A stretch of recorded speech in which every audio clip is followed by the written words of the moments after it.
Everyone, this is Nimai, content director at TuskandQuill, here to preview this upcoming podcast discussion with Theo from Twitter. I think this was a couple of months ago. There was as happens all the time on Twitter, the algorithm picks up some post that goes viral, and there's a ton of discourse and discussion around it in various different parts of Twitter. And so there was this tweet.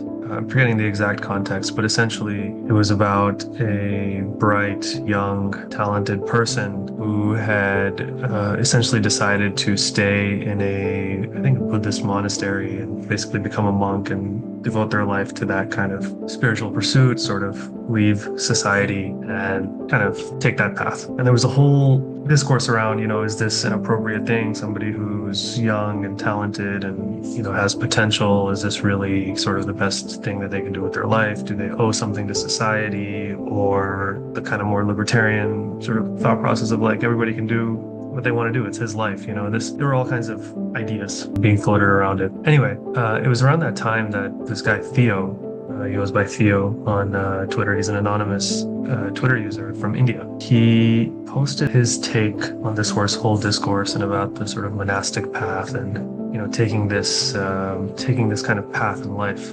And it really struck me as a very deep, kind of thoughtful, not polarizing or judgmental, overly judgmental kind of a perspective on it. And as I tend to do when I come across somebody who I think is very thoughtful and reflective and has interesting ideas, I went and did my research and I found his Substack and I read some of his essays. And I thought some of those essays were really quite good, quite thought-provoking on subjects related to philosophy and psychology and ethics, etc. Long story short, hit him up and we were able to put this conversation together. And so what do we get into in the conversation? We get into subjects like IFS, the internal family system sort of mode of psychotherapy and psychological analysis, which is something that he spent a lot of time thinking through, discussions in that world of personal growth, self-realization, connecting to self, spirituality. It's sort of floating in that world. That's what this conversation is about. And I kind of try to get a deeper understanding of how he comes at it and how he thinks about it. And he's a young man, still in the process of figuring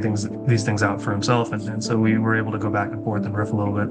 We go deep into one essay that he wrote called Attunement as Ethics, which was a reflection on his ideas about ethics and how maybe the right way to approach the question of how do I live and how do I act in the world is not about attaching yourself to some philosophy, some well laid out philosophy or, prescriptive kind of system and just following that. But he has a different take on it, a different approach to it, which I thought was really refreshing and really interesting. Anyway, fundamentally, it's just two guys on a Zoom call riffing about the inner dimension, the human condition, you could say. I hope you enjoy it. We'll definitely link to Theo's writing. I would highly recommend checking out his writing. And if you're on Twitter, definitely give him a follow. Anyway, without further ado, my conversation with Theo on the TuskandQuill podcast. Hello, Theo. Hi, Nimai. How is life? In good rhythm and good health. In good rhythm and good health. That's good. I have a feeling we could talk about many things, and we'll get into that. But why don't you maybe as a starting point, you can just kind of give a brief intro about yourself and kind of the things you've been thinking about and working on and thinking through, and then we can get into some of the more concrete topics of discussion. Yeah. Sounds good. Okay, yeah, let me ramble a little bit. Sure. So I'm a 30-year-old guy living in India. A little bit about my background. I used to work in the finance industry up until 2019, and then I quit that job to explore, experiment, find out what my path is, etc. And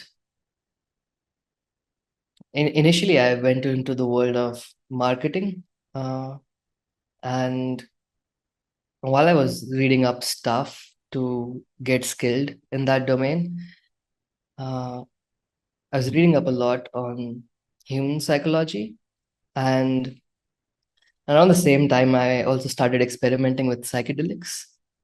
And so both of those things served as a gateway into self-exploration for me.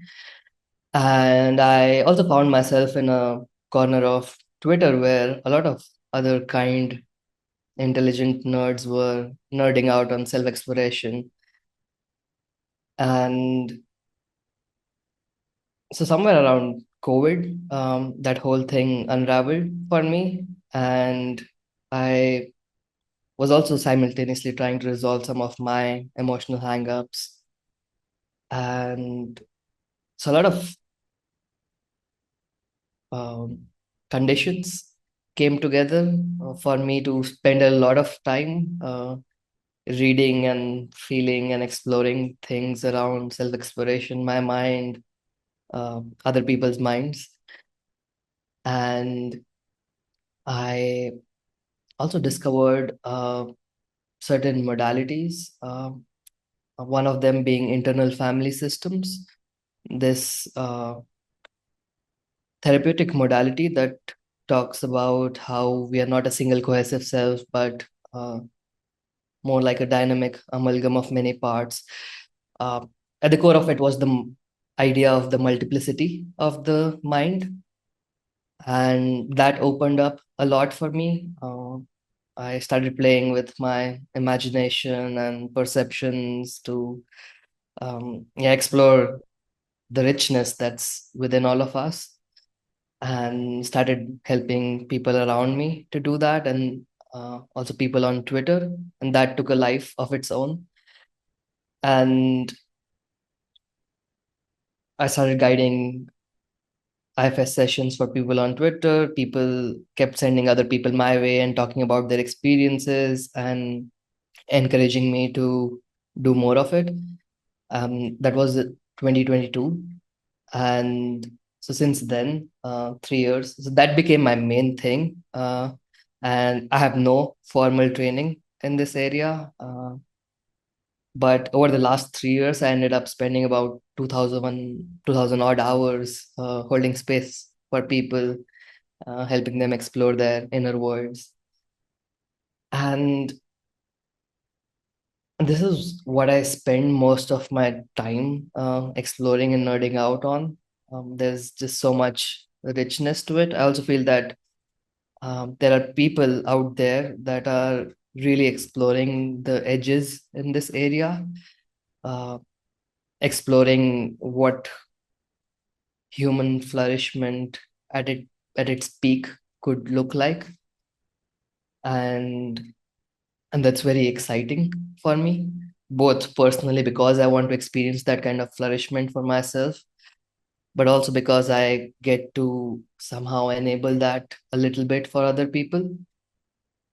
And so yeah, that's what's been alive for me the last few years. Happy to zoom in on any specific aspects or zoom out. Absolutely. We have more in common than I imagined. I was also working in the financial industry before Yeah. I left that around the similar time, 2022 timeframe. And then one thing led to another, and me and a couple of friends, we started this TuskandQuill publication.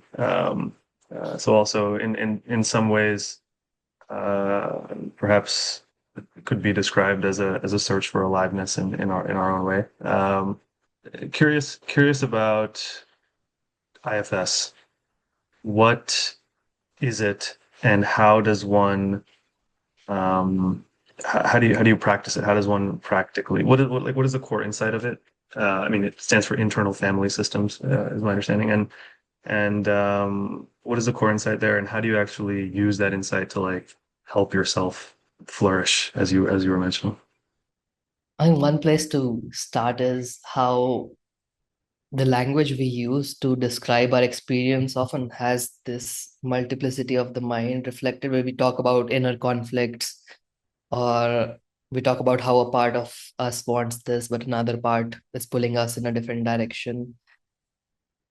And so the idea of multiplicity of the mind is very natural to how our mind operates. We all have some kind of voice in our head. We all are self-critical to different degrees. We all have parts that we don't approve of or that we uh, are scared to look towards. There are parts that we really appreciate and enjoy. Uh, and so starting there, and starting with recognizing how much variety there is within each of our minds. When we are out and about in the world, we operate as a single cohesive self, some kind of identity is static, but within us, there's a whole theater playing out. And what makes a lot of us suffer or holds us back in different ways is some kind of inner conflicts. What doesn't allow us to be at ease, to be at peace, is some kind of inner conflict that's often playing out in our experience. And so I think that's a good starting point, noticing what kind of inner conflicts are salient for you in your life, and then teasing apart what are the two parts, what direction they are pulling you in. And and then IFS comes in. IFS is one school of thought that talks about how to play with our imagination to relate to our parts, and it has a very neat framework for doing that. But there's so much room for creativity and experimentation uh, in how we can relate to our parts. We can bring so much of our weirdness and intuition to an exploration like this. And but the core idea of IFS that's uh, really important is, or really cool, is that there are no such thing as bad parts. That all our different parts are just trying to protect us in some way or trying to get some needs of our met.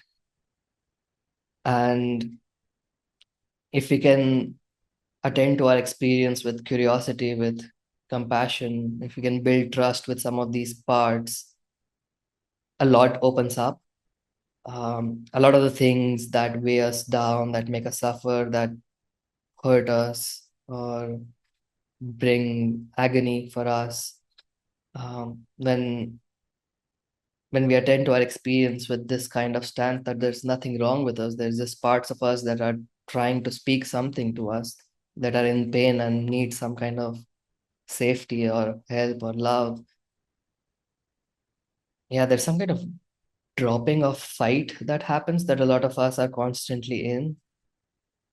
And from there, yeah, there's so much you can play around with just this simple stance that, oh, there's a lot of parts within you. And you don't even have to like believe in the idea of parts or make them a thing. It's just that knowing that, yeah, there are opposing forces or there are competing forces and needs inside. There are different aspects of us, and we can temporarily give life to them through our imagination to connect more deeply with them and consequently connect more deeply with ourselves. That definitely resonates, and feel free if you think this would be too, if you don't want to um, over specify the technique, but just curious, how would you use your imagination to, like, okay, probably Mhm. everybody can, I mean, as they're listening to you, like, yeah, I mean, there's like these two, three, four things that I can immediately think about, um, as long as they're even a baseline level of self-awareness. Maybe somebody might not be able to do Mhm. that. I don't know, but um, I can definitely think of a couple of things. But what do you do exactly? Do you like give it a form? Do you like make a character in your imagination and talk to like how how does that work? If you think it's appropriate, I don't want you to I don't want to over specify a technique and then people handle it in a clunky way. But if you want to talk a little Yeah, bit about how yeah, that works. yeah. I'd love to actually. Yeah, I love breaking it down to its like stripping away all the like frameworks and the ways Right. of doing that and getting to the core of our experience. So Sure. I feel that whatever makes us suffer, keeps us stuck, or weighs us down shows up in our experience a certain way. It shows up in our body, it shapes our awareness. There's some kind of tension or friction or heaviness that shows up in our experience in different way. And it also shows up in our mind, like different kind of voices with different tones and energies. And I feel starting there and just bringing curious, sensitive attention to, okay, what's happening in my experience when there's this suffering happening. Is there some tightness in my chest? Is there a voice in my head that won't quiet down? Um, am I beating myself up constantly about something? And then and paying attention to the different flavors or different textures or even different tones that you notice. And there's different channels that you can use. You can use the channel of, let's say, thoughts or voices and pay attention to, okay, if you're hearing a critical voice in your head, what's its tone and energy like? What is its personality like? Is it like a drill sergeant? Is it like a teacher? Is it like your father's voice? And you might notice that, oh, something resonates, one or some other resonates, that yeah, it's closer to that kind of voice. And there's no right or wrong way of doing that. What we're looking for is some kind of resonance. And maybe you pay attention to the critical voice in your head and notice that it resembles the voice of your father, or it resembles some like very strict boss like figure. And this is where you can let your imagination run a little bit wild and give it some kind of form, to play with it, to engage with it, to have some kind of dialogue with it, to notice how you're relating to it, how, like, what's happening in your body, how are you relating to that presence inside your mind. Are you contracting in the presence of that authority voice?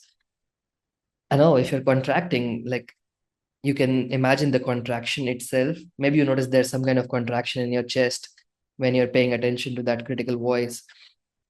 And so now you can play with that sensation in your chest. Maybe you pay attention to it and it feels like, oh, some part that's caving in, that's looking away, or that's hanging his or her head down. And again, this is where again you can let your imagination go wild and imagine that, oh, there's an authority shaped presence and there's a younger part shaped presence that feels not at ease in the presence of that authority presence. And you can also hear, like, play with your visual imagination, where you can explicitly imagine these parts or not. You can just tune into that, okay, there's these two different kind of presence. and and then you can experiment with how you can relate to any of these parts. You can be curious about that authority uh, part and ask that part a question, or you can stand up to that part instead of cowering away or contracting, or you can just ignore that part and instead attend to that younger part of you that's scared. You can feel compassion for that part, or you can empathize with that part. And there's 100 different ways of how you could approach a tangle like this. But just knowing that these different options are available now creates some kind of freedom that was previously not there. Previously, you were just like, this thing was perpetuating itself and keeping you stuck in some kind of dynamic. And very likely, like, this dynamic inside you is probably being mirrored outside as well, in your relationship or in your work. So yeah, something along those lines. Makes sense. And my mind goes a couple of different places as you're describing this, but one thing, I was having a discussion with someone the other day, and we were talking about like left brain, right brain, that whole framework. I'm sure Yeah. you're familiar. And I mean, I don't want to talk too much about it because they're developing an article about it. I don't want to give too much away before they put it out there, but just the questions that I asked in response to like the ideas they were developing, okay, were it's like, oh, my questions were very like left brain questions, like, Mm. and so it's kind of where my mind goes with this also, and so it's like I guess the the question I have is how would you describe the goal of this process? Like, in a sense, okay, why are we doing it? Like, where are we trying to get to? Um, uh, I mean, intuitively, I can kind of get some sense, but how would you describe it? Somebody who goes through this session with you for, say, 2 hours or whatever it is, and they go deep within themselves and they start naming these different parts and really familiarizing themselves with this and deploying these different kinds of more healthy orientations towards them. Where does one arrive on the other side of this process? How would you describe that, if that makes sense? Yeah.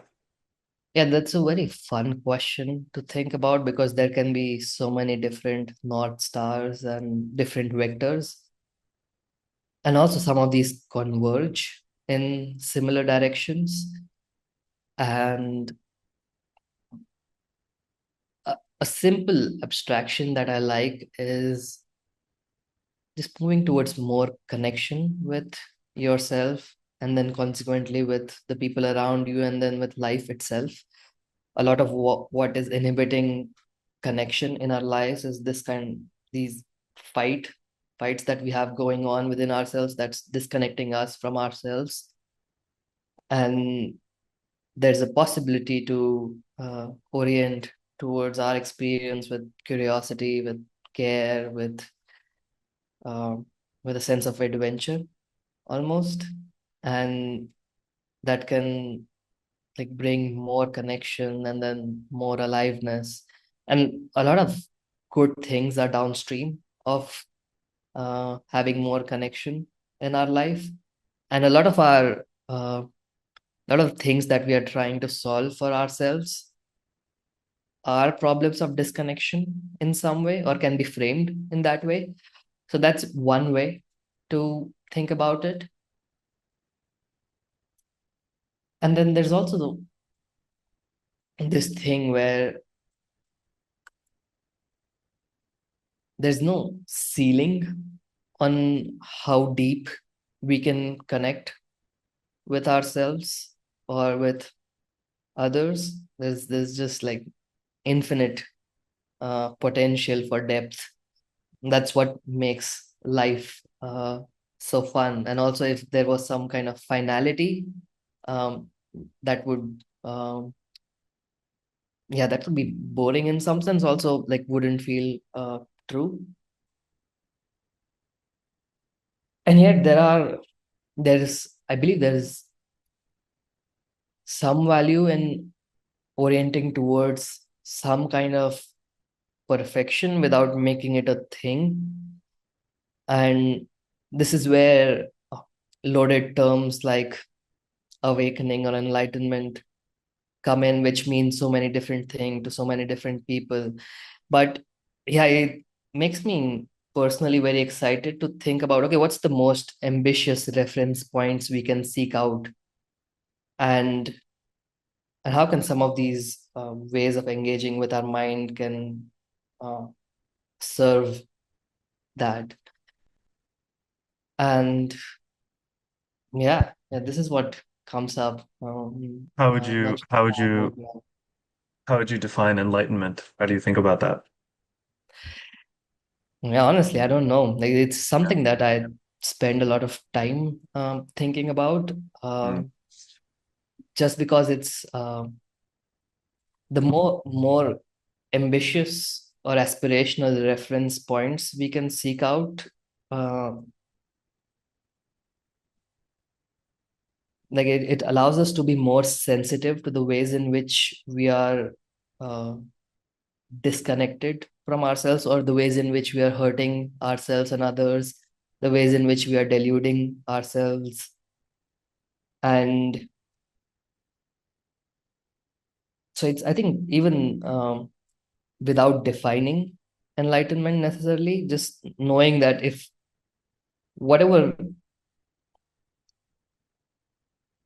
good moments that we have experienced in our life where we felt a lot of ease, a lot of connection, a lot of joy, and imagining that maybe it's possible to live a life where that is a very frequent occurrence, and maybe even the intensity of some of those experiences could be 10x, 100x, 1000x more than we imagine. Even just opening that up then allows you to ask a lot of questions, which we wouldn't ask ourselves otherwise. Um, where we, okay, like if that something like that is possible, if it's possible to experience that kind of joy and connectedness and ease and freedom from suffering, uh, and if there's like some exponential upside possible, then okay, what does that look like? Who are the people that are talking about it? What have they done to experience something like it? Do these people converge on something? Do these people seem to be talking about the same thing that they did? Or what kind of help or resources or tools do we need to be able to move in that direction? What kind of coordination we need among ourselves to enable more and more people to move in that direction? And and if there really is so much goodness available, how can then we distribute it to more and more people? So yeah, without defining enlightenment, I think these just like even the throwing the idea of enlightenment or awakening into the mix, or even the ideas of super well-being or like peak human flourishment, etc., opens up these questions that are really fun to think about. Yeah, it gives you a direction. It gives you a certain direction, and some reference point to like take stock of your current conditioning, and then think about like, is there a way? Is there a direction of I guess improvement or a more beautiful way for this process to unfold or something of that nature. Um, when you speak about disconnection, that also resonates. I mean, these are all tied together. We have these conflicts in our mind. We don't know how to relate to these different parts of ourselves, and so Carl Jung talks about the shadow, right? Like we just sort of toss them into the shadow. We try to, suppress them, ignore them, and obviously that gets a lot of flack in modern culture. That's bad. Don't do that. This kind of thing, right? But just taking the other side of that, it's like there's a pragmatism I think that is unconsciously people see in that of like, how the hell do I deal with the world and also deal with all of this at the same time? Do you see what I'm saying? Like, I don't know what to do about this, and so I shove it down so that I can function in the world, because otherwise I don't know what's going to happen, right? And I think on your site, when you have this section where you're like, who is the type of person you like to work with, and I think one of the lines in there you had is like, you've had some experience metabolizing big ideas and you're ready to metabolize big emotions, right? Um, Mhm. uh, uh, I think there's this like unconscious maybe pragmatism that kicks in of people don't know how to metabolize big emotions, and they sort of subconsciously understand that I can't handle the world and handle all of this at the same time. And so this has to take a back seat because the world is very immediately Yeah. throwing demands my way. How do you I don't know, I'm just sort of riffing here, but like maybe you can riff off of that. And it's like, how do you get better at metabolizing big emotions? Maybe what are some of the healthy kinds of orientations once you've identified these parts of yourself that you can apply? You mentioned curiosity, Yeah. like how do you and can it become that this is where I was actually trying to go with it. Can it become an automatic process? Meaning you sense it arising, you can metabolize it quickly so that I can function in the world and maintain a deep connection with myself at the same time, at all times. Does that make sense? Yeah, it Yeah. does. What's salient for me when you're talking is how each of us is navigating multiple constraints at the same time, internal constraints, external constraints across different dimensions like relationships, health, resources, probably a few more things. And It's all I very feel like, complicated, you know. yeah, Yeah. yeah. It And, appears that way. It appears that way. Yeah. and in some sense, it is like that there is like we are all trying to solve some very high dimensional uh, like problem where we are simultaneously trying to balance multiple things. And even if we, let's say, know that things can be much more simple, but some of our constraints are very much real. We cannot press a button and have a lot of courage or compassion or a lot of love available, even though love is the answer to everything or whatever. Even if we believe those things, there's no like button we can press and have access to unconditional love on tap. And which is also what makes this whole thing very interesting. It's like all of us are trying to solve some very high dimensional puzzle um, to live a good life. And I feel that there are people out there that are really good at solving this puzzle who seem to have groped certain things about uh, this puzzle. And even though everyone of us has a very different context, very different set of constraints, there's something universal about the human experience. And over thousands of years, many people have tried to piece this puzzle together in many different ways. I do feel that there are some people who seem to have gotten a very good hang of it. And these people are, and what they talk about is not really a part of the mainstream.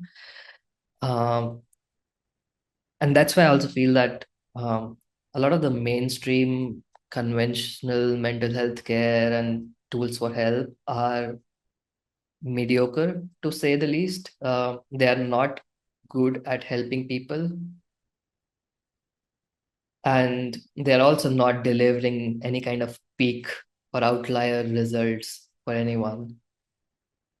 And whereas what gets me curious, and what I seem to have experienced when talking to certain people is that they seem to exhibit a certain kind of aliveness and connectedness and way of moving through life that's very rare and very different. And so I feel, yeah, the way to go about this whole thing is finding some of these people um, that seem to be talking about uh, outlier experiences and results in some way, specifically seeking out people that are talking about experiences that are not just about getting to some kind of good baseline or getting to some kind of place where life is bearable, but people that are talking about how unbearably good life can be or something like that. And from there, mapping out what your constraints are, what kind of constraints you are operating within, uh, and getting more degrees of freedom to move through whatever constraints you are navigating.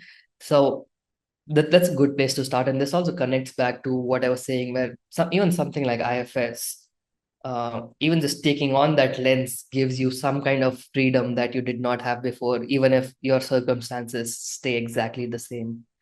And when you have the freedom, now you can, within those existing constraints of your life, find ways to make things a little bit better. You can let go of some things that have been weighing you down and creating a little bit more slack in the system.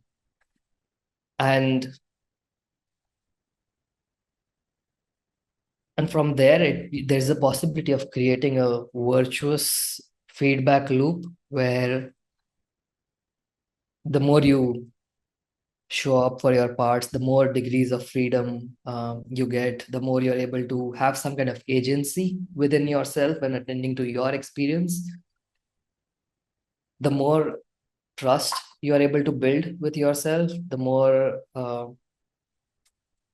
sense of ease you have when moving through world, the more you're able to tackle difficult circumstances in your life, in your relationships and work with these newfound ways of moving.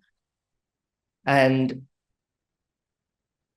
from there, there's a possibility of uh, compounding that, like the whole thing of rich getting richer can also happen in your own mind, where the more access you have to self trust, more love, more compassion, uh, more ways of moving through your mind and the world, the more you're able to get more of that, the more like love begets love, freedom begets freedom kind of thing.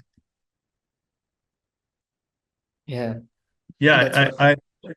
I intuitively kind of agree with that of in the sense of uh, uh it's like you can get better at metabolizing more and more intense emotions faster and faster. I mean, this is a very sort of analytical engineer, maybe kind of way of looking at it, but Yeah, maybe that is one way of describing this sort of movement in the direction of enlightenment is that your ability to handle whatever comes up within you becomes more deft, more uh, you just have more tools and capability to just metabolize. I like this framing that you have of metabolizing, to just metabolize what comes up in you, yeah, um, much in a much cleaner and healthier and more efficient way.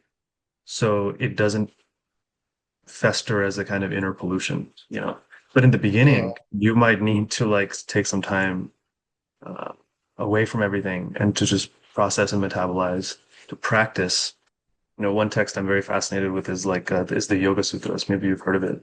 And there's a one line in there where the Patanjali, the author, he sort of describes the process of good practice. And he describes there are these like four components, and if you can practice in that way, whatever you're practicing becomes firmly established as like part of your character.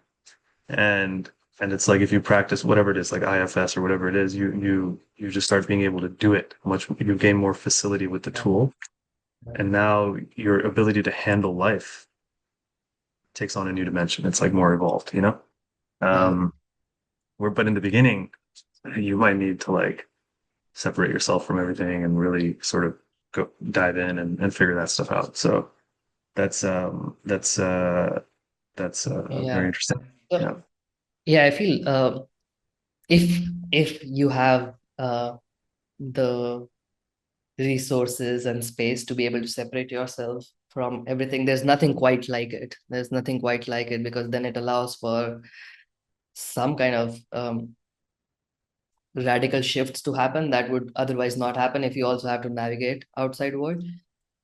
But if, and naturally for a lot of us, most of us, it's not possible or not feasible to take space away from a lot of things, from a lot of our entanglements. And so then that becomes like like just another constraint within which you can still find some kind of freedom and some kind of solutions. And and I'm saying that because for most of us, for a lot of us, the kind of circumstances we are living in, it requires a certain kind of privilege to be able to like take time away from life, and and yeah, to encourage anyone who thinks that, oh, there's, I can barely take 1 hour away from life, or like can barely even find 5 minutes to breathe. I feel you can always meet yourself where you are, and there can be a lot of freedom, and there can be a lot of ways of moving within the existing constraints that you might not have discovered or mapped out. Yeah. You have to, there's a lot to explore there if you actually turn around and start exploring it. You mentioned kind of jokingly, you were like, "Was it love is the answer to all," right? You kind of like flippantly sort of toss it aside. There's this essay you wrote that I really liked on your Substack called Attunement as Ethics. And, love is the answer to all. Trust the universe. Only the paranoid survive. Make a plan. Be kind. Let things go. Go with the flow. Assert what you want. You have to ask for what you want, otherwise you won't get it. All these frameworks we have about how to be in the world, how to, what is the right way of living? What is the right thing to do? What is the right way of being? Human dilemma, right? Everybody in their own Yeah. mind internally is struggling with this. Some people really obsess about it and they become philosophers. The rest of the people try to like figure out, some workable solution and muddle their way through. But fundamentally, how do I act in this world um, where there seem to be so many possibilities, so many options? The fundamental question of ethics, right, is something everybody has to grapple with. And I really liked. I thought it was very insightful the kind of approach you have to this question of ethics. Uh, and I'd like to, if we can get into that a little bit. Yeah. Yeah, I don't even know where to start. So it's like, why don't you just jump off? What were you trying to talk about in your essay, Attunement as Ethics? Um, Yeah. and what do you think is a healthier approach to this challenge of ethics? Yeah. So like how you're saying that a lot of people seem to have given a lot of quote unquote answers and philosophies about how to be, how to orient towards life. What does it mean to be a good person, to live a good life? What should you do? Uh, and what are some good principles to live by, etc., etc. And I feel while um, these are all beautiful ideas and perspectives, I also feel that taking them and overlaying them on our life, like trying to live them in a top-down way, uh, doesn't work, or only works to some degree. Uh, and if anything, it inhibits us from uh, actually fully embodying that thing when we take some idea of what it means to be a good person or to live a good life and then try to tell ourselves to be that way. There's something disconnecting about that. There's some kind of lack of sensitivity in that. And same also goes for ethics. Like for thousands of years, through a lot of different religions and philosophies, we have been trying to answer this question of what it means to live an ethical life, to be an ethical person. And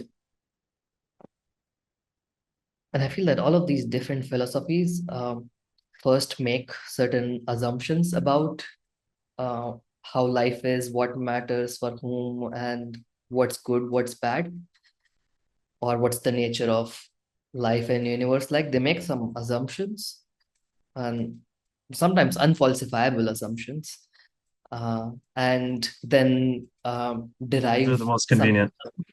yeah, yeah, and then derive some kind of principles or rules to live by from that, and then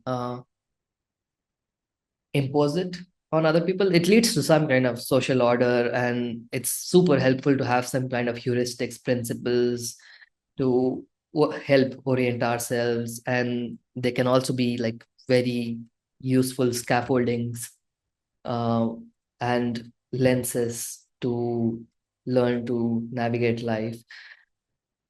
But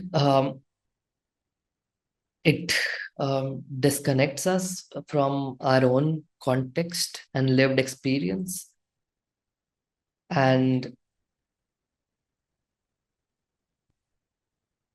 there's a way of approaching ethics or the project of living a good life that is more bottom up in nature, that where we meet ourselves where we are, where we meet the environment we are in, where it is, and there can simply be no universal answer or principle that applies to everyone because of the sheer variety in the lived context of all of us. Um, the kind of different kinds of pain that we all are carrying, the different invisible handicaps that we all are living through, and the varying access to resources that we have available, the circumstances that some of us are in. There's just there's so much uh, variety and also so much difficulty in each of our lived experience. Um, so an alternative way, and I'm not even sure if this is an alternative way.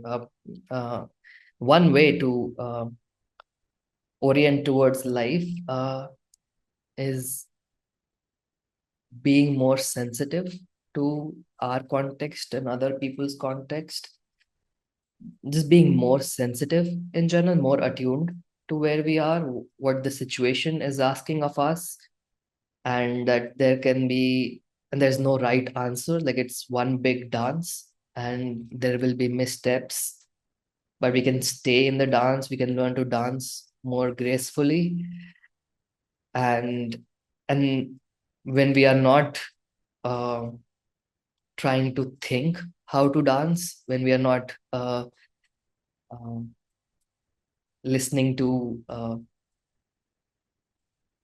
verbal instructions about how to dance better and actually feeling into the dance, yeah, there's more freedom, there's more connection, there's more aliveness, and from there's also possibility of being more kind, more compassionate, causing less harm, and when we do inevitably cause harm, still staying in connection, repairing, apologizing, and same also goes for like even if we were to just view the individual project of how to live a good life, if you can be sensitive to where you are, what kind of constraints you're operating within, what kind of moves you have available, and from there, like slowly, sensitively, gently finding ways to move that feel good for you, that lead you into deeper connection, that can make much more of a difference rather than picking some kind of philosophy and then try to live by that philosophy all the time. Yeah. So it's almost if I'm picking up what you're saying, it's almost like I liked how you said it, that the top-down approach is like our it's not necessarily the ideas are bad in these various frameworks, but our way of handling it is there's a certain ignorance in how we handle it, you know? It's almost like we're desperate to erase the complexity of life, so desperate that we want to impose, like, if I could just impose this framework on it, it'll be Yeah. settled, you know? Yeah. And then I don't have to, then the commotion inside goes away, you know? It's almost like a selfish way of handling it. In a way, it's like we're solving our own problem, not solving the problem, like the issue of, Yeah. at hand. Uh, uh, but, how does this not, just take the counter of it? Just 'cause I think, rubbing Yeah. through this friction, interesting refinements happen. How does this, one of the challenges I think the world is facing today is this sort of difficulty of like the moral relativism as an issue, right? It's like, oh, we can't make firm claims about what is the right way to live or what is right, what is wrong. Even you mentioned it, right? Like not act as if there's a right and a wrong, etc. Since we can't make such claims, anything goes. And then all kinds of maybe transgressive behavior or subtly damaging behavior. Um, it's like I think this is a challenge that the many parts of the world are facing today. How do you how do you move through kind of this sea of moral relativism? There's this, some people are turning back to a more rigid kind of religious Mm. framework because they think that's where the safety is, because the moral relativism stuff is too confusing. If I don't have a framework, and if the application of top-down frameworks is inherently a wrong way of applying these kinds of ideas, how do we handle this problem of this quagmire of nobody can say anything about what's right or what's wrong? Yeah. Yeah. And I'm not sure if I have the answer, if I'm even good authority on this subject. I'm just some dude with some opinions. Uh, but I Your do opinions, think, I thought were quite profound. So you got to help us out now. You put it out into the world now. yeah, Now, yeah, yeah. now I'm Happy seeking to take answers. a shot at it. Yeah. Yeah, But I do feel what we all ultimately want is to live a life with more care and also be at the receiving end of that kind of care. And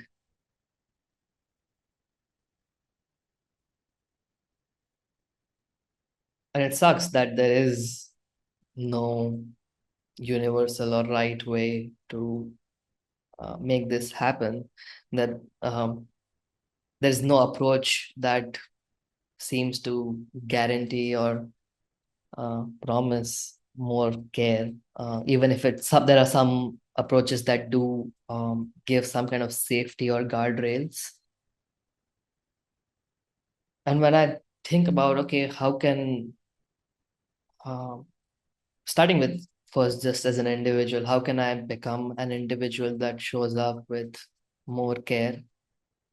Uh, it then makes me ask the question, okay, what is inhibiting care in the first place? Uh, what if caring is the default when we feel safe within ourselves? I strongly feel that when humans feel safe, they are overwhelmingly kind to each other. Uh, and often, even when people don't feel safe, we see radical acts of kindness all over the world.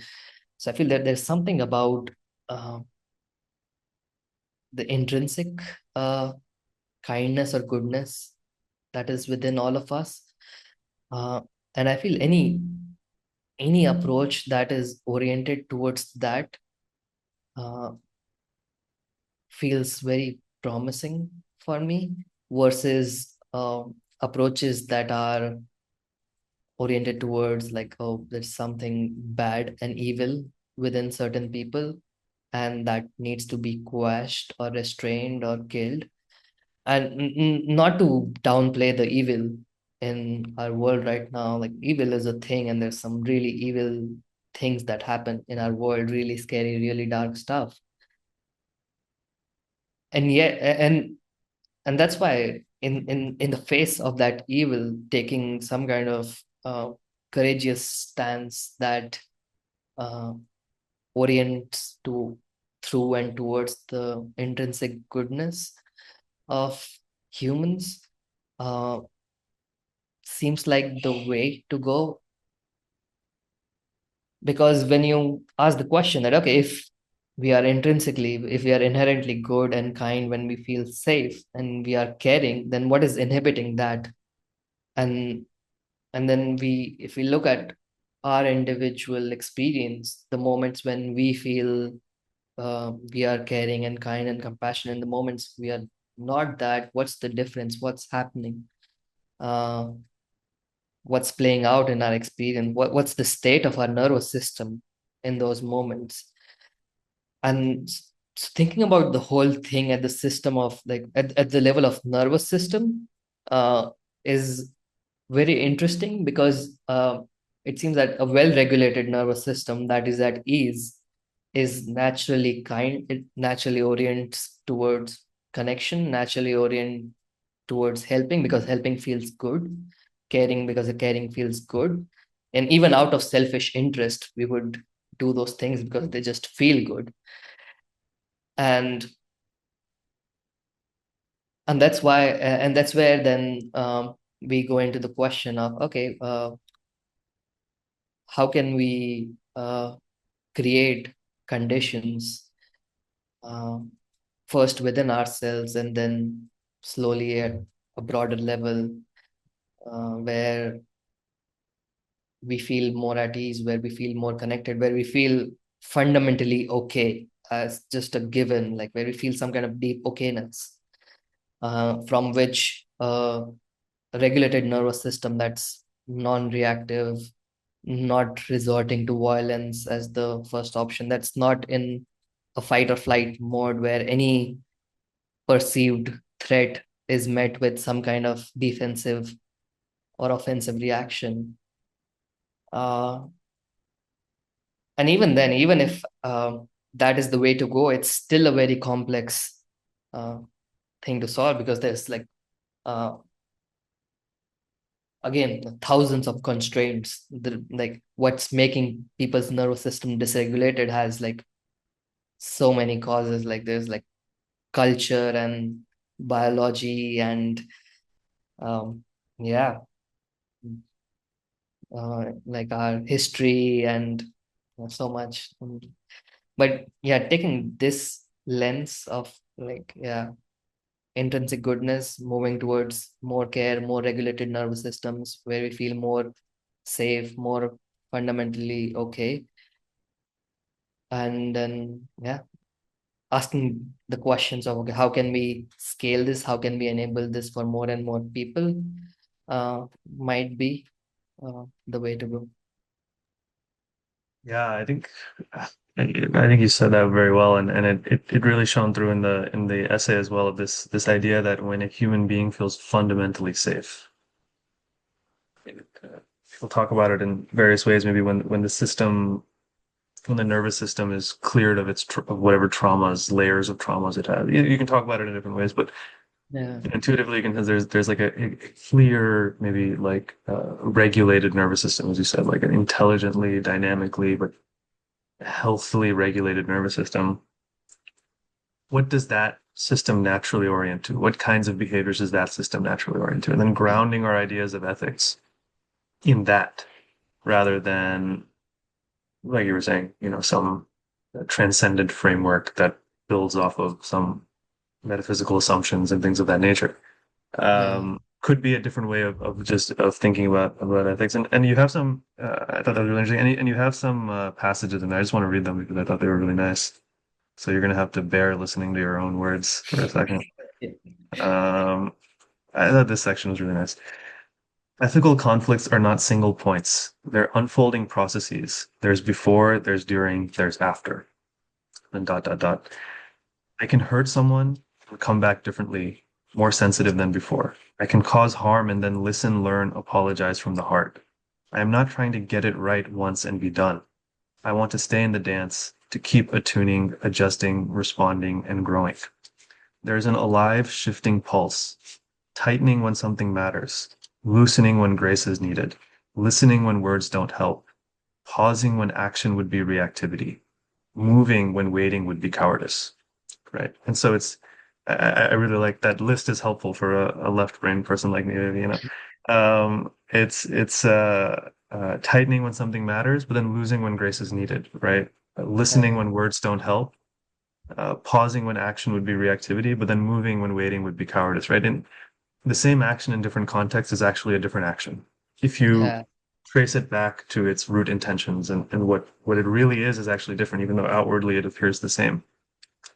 And to know what to do in a given situation or from what intention to act in a given situation depends first on having this feeling of fundamental safety in the nervous system and uh, out of that is what will emerge this kind of that's how you'll kind of know without needing a top-down framework to involve. So very interesting. I intuitively very appealing in many ways. Hopefully I captured it a little bit. But the question is now, how do we? Because we're all dysregulated, bro. It's like there's a yeah. rare person who has a regulated nervous system. How do we? You have some thoughts on uh, um, the always. a non-controversial subject of raising children in this essay and that kind of stuff. Maybe we can end on around this area of like just generally, if you want to riff on it, like how do we go about arriving at a more regulated nervous system? How do we help others do it? And in the process of, especially, if there are parents listening, raising kids and things of that nature, how do we ensure that mm, we help them become these kinds of adults? Any thoughts you have on that, given that we all have to start from where we are, not from some ideal starting point? Yeah. Mm. Yeah, I feel like all of us, through our different projects and exploration, are working in this direction. Like even like you, hosting this podcast and recording this conversation, putting it out there is in service of that. And there are people that are working on, yeah, uh, more uh, powerful psychotechnologies or tools that can help an individual explore their mind. There are people that are working on interpersonal practices of how to navigate conflicts with grace and ease. Uh, there are people that are working with psychedelics and the potential that they promise.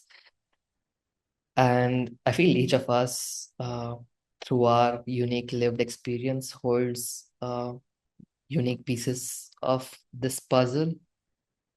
And I feel excited that through the internet and through other favorable circumstances, we are coming together to riff on these together, to find synergies, to take two very powerful things that are working in different contexts and bringing them together and creating something new. Uh, so yeah, I feel there's a lot of exciting things happening and unfolding. And even at the level of education, how to raise kids well, how to have different kind of somatic or physical practices to have a more regulated nerve system. There's just so much out there. And it just seems that the distribution is very unequal.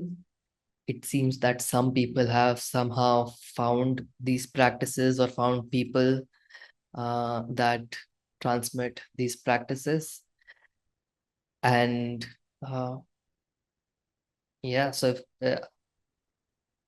I think if I were to implore anyone in any direction, I would implore that things can be so much more fun and good than you imagine. Like having some kind of um, ambitious reference points for how good your life can be. Like however good you imagine your life can be, maybe it can be 10x or 100x better than that. And if you consider that possibility, then you will ask yourself questions that will lead you to some of these people and resources. And what might work for you would be very different than what would work for me or someone else. And but thankfully, we have like just hundreds or if not thousands of different kinds of tools and helps and resources available. And so the trick is to find, I think that's the trick, finding what kind of help would feel good for you to receive, what would be suited to your proclivities and temperaments.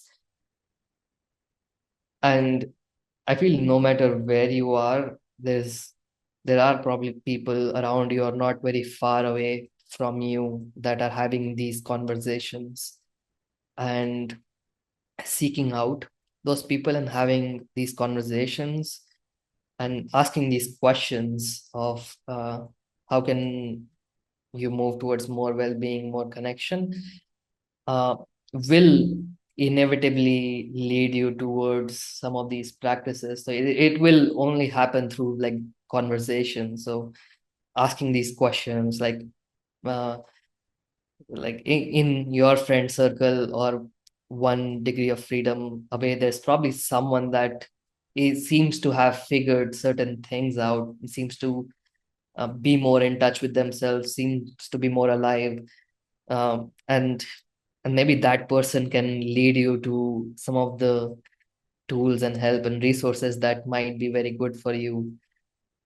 So yeah, I think that's the way to go. And then I think there's a very natural thing that happens, that inevitably when any of us discover these um, avenues for help, these ways of connecting more deeply with ourselves, there's a natural desire to pay it forward in some way, to enable it for other people, because it just feels good to do so. And yeah, that's happening. And if you can trust some of that, if you can take a leap of faith and trust and experiment, just like experiment with a lot of different things. Some of this might not land for you, some of it will seem like bullshit, and it probably is. And uh, even if it works for someone else, it might be bullshit for you. But if you were to experiment with some kind of faith that there's something magical out there waiting for you, and keep asking questions till you arrive there, yeah, it's there waiting for you. Wow. Yeah, that's yeah, you have to engage with the process, you know.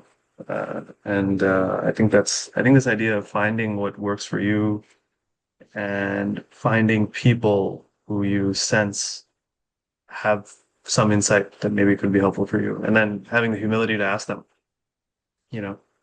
Um, one advantage is you can set up a podcast and then you can hit up Theo or people like that on the DM and they'll come talk to you. You know, it's a good excuse to talk.